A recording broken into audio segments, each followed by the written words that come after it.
questions we often get are, how young can a baby get adjusted? Well, with a trained, skilled chiropractor with techniques that are adaptable to infants, there's no limit. I've checked my own kids at birth while still on the cord. I've been to hospital visits and home visits to adjust newborns. I've adjusted a baby that was 14 weeks prior to his birth date, because he was born preemie by many weeks, and once he was stable, his mom brought him in to get checked. So you can adapt the technique to being a very light assessment, hands-on assessment, very light adjustment. It's very different than what people probably think or imagine a chiropractic adjustment for an infant is.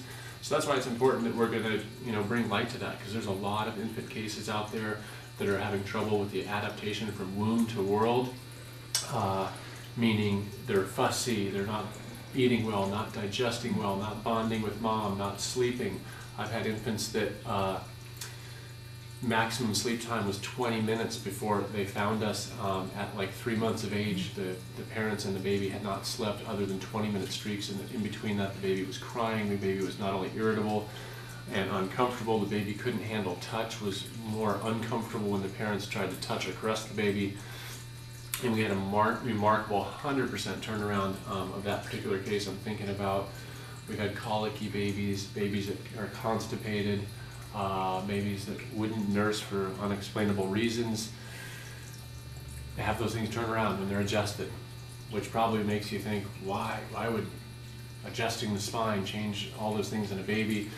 And that's a valid question, because most people don't know that an adjustment is supposed to be specifically geared towards removing interference to the nerve system, meaning spinal cord or spinal nerves at the spine level, at the vertebral level.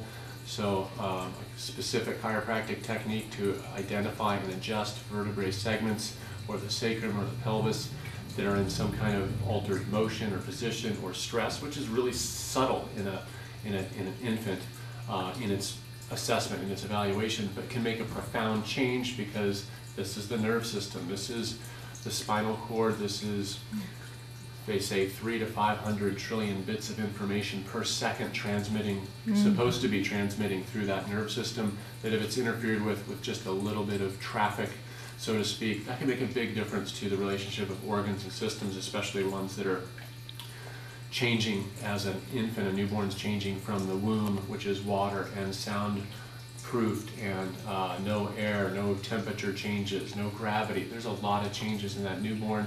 That nerve system is in high demand, and keeping it clear as a wellness step for every baby would be a great idea.